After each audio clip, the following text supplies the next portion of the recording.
They tell me that I'm never. Halo semua, salam sejahtera Malaysia, tuan-tuan dan puan. Selamat datang ke channel Fels Lifestyle. Terima kasih kerana terus setia dan bersama di dalam channel ini. Ini satu perkongsian. Ini adalah satu kredit baru dan pujian baru untuk kerajaan pimpinan Datuk Seri Anwar Ibrahim. Dan secara peribadi ini mungkin jadi penyebab kepada penyokong-penyokong PN akan melompat parti dan terus menyokong kerajaan Pakatan Harapan Barisan Nasional. Itu sudah pasti menjadi satu harapan kepada penyokong-penyokong PH. Satu laporan ataupun satu tulisan daripada Harapan Daily bertarikh 2 Ogos. Adik kakak, tahu tak ringgit kita makin beautiful. Semalam, Menteri Kewangan 2, Datuk Seri Amir Hamzah Azizan, menjangkakan ringgit terus menguku, dipacu oleh pertumbuhan ekonomi dan inisiatif kerajaan untuk menarik pelaburan. Susulan perkembangan positif itu, ramai yang menyambut baik berita berkenaan, termasuk seorang TikTokers yang menggunakan nama Kelantan Today. Dalam videonya itu, pemuda tersebut dilihat memuji kerajaan perpaduan yang dipimpin Perdana Menteri Datuk Seri Anwar Ibrahim. Adik kakak, tahu ke tak ringgit berbanding mata wang lain ini makin cantik, makin beautiful. Kita juga telah diiktiraf mata wang terbaik dan lebih hebat lagi, yang kedua terbaik di Asia bulan lalu.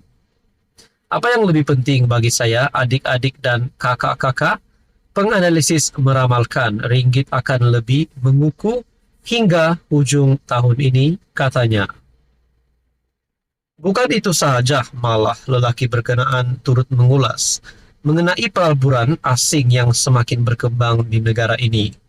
Lepas itu joyah dengan pelaburan semakin banyak masuk ini joyah. Malaysia sebenarnya sedang mendahului fasa perubahan besar sehingga keajaiban ini dibincangkan di pelbagai media antarabangsa. Kerajaan kita ni tak nampak gopo. Mereka sangat berhati-hati dalam mengejar kemajuan. Sebagai contoh, selepas subsidi telur, ayam dan diesel dialihkan, majoriti rakyat hampir tidak terasa akan kenaikan harga barang yang mengejut. Malah harga ayam dan telur semakin stabil. Hari ini MIDF, Amanah Investment Bank, berhad mengunjurkan ringgit akan terus meningkat pada separuh kedua 2024. Berikutan mata wang itu telah menguku melepasi paras RM4.60 berpotensi mengakhiri tahun ini pada RM4.43 akhir 2023, RM4.59. Jadi kalau ini satu kredit baru untuk Anwar Ibrahim, kenapa masih ada yang cuba untuk jatuhkan Anwar? Kenapa masih ada pihak daripada pembangkang, daripada PN untuk membawa pelbagai isu untuk menjatuhkan Anwar Ibrahim? Sedangkan kita dapat lihat ini satu perkembangan terbaru ataupun satu berita baik untuk seluruh rakyat Malaysia. Jadi saudara-saudara, adakah dengan ini satu penyebab utama Anwar Ibrahim perlu dipilih lagi pada PRU 16 untuk menjadi Perdana Menteri, dan mungkin pada PRU 17 dan seterusnya. Kalau ini berlaku, sekaligus menghancurkan harapan dan cita-cita musuh politik Anwar Ibrahim. Apa komen Anda? Halo semua, salam sejahtera Malaysia, tuan-tuan dan puan yang amat dihormati. Sudah pasti di dalam politik di Malaysia ini, sudah pasti ada pernah kita dengar pihak ini coba untuk menjatuhkan pihak ini, pembangkang coba untuk menjatuhkan kerajaan hari ini. Saudara-saudara, ini mungkin salah satu contoh daripada kepimpinan Perikatan Nasional ataupun PAS yang coba untuk memalukan Zahid Hamidi, yaitu timbalan Perdana Menteri dan juga Presiden UMNO. Ini adalah berkaitan dengan pilihan raya kecil Dun Nenggiri. Oke, baik saudara-saudara, sebelum saya meneruskan di dalam artikel ini, adakah Anda mempunyai undian siapakah yang bakal menang bagi PRK Dun Nenggiri, di mana pertemuan 1 lawan 1 di antara Barisan Nasional dan PAS?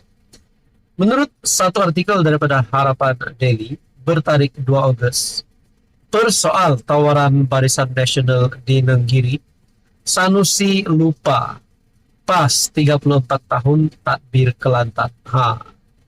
Tindakan PAS menempelak Presiden UMNO Datuk Seri Ahmad Zahid Hamidi berhubung cubaan memancing undi di pilihan raya kecil Dewan Undangan Negeri dengan menawarkan pelbagai proyek pembangunan menerima kecaman warga maya.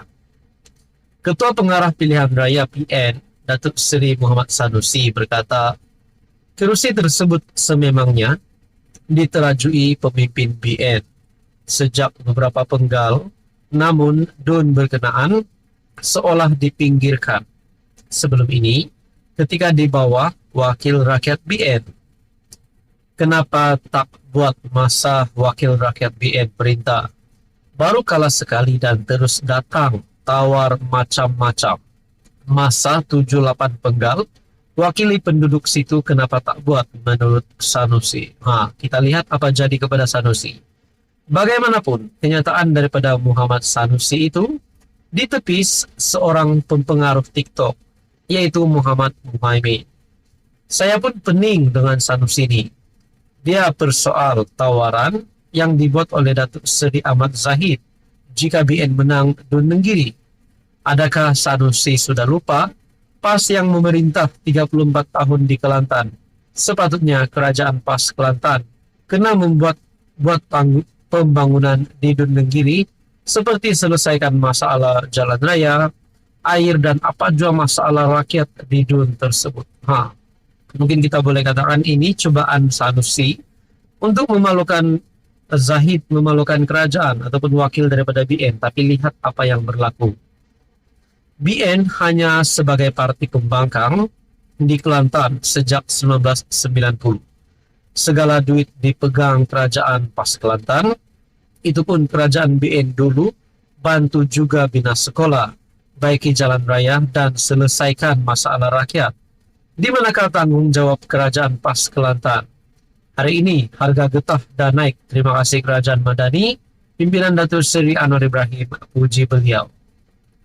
Lelaki berkenaan turut mengimbas kembali peruntukan berjumlah RM1,1 bilion yang diberikan Kerajaan Perpaduan kepada Kelantan, sekaligus menyifatkan Anwar Ibrahim dan Ahmad Zahid tidak pernah meminggirkan negeri tersebut.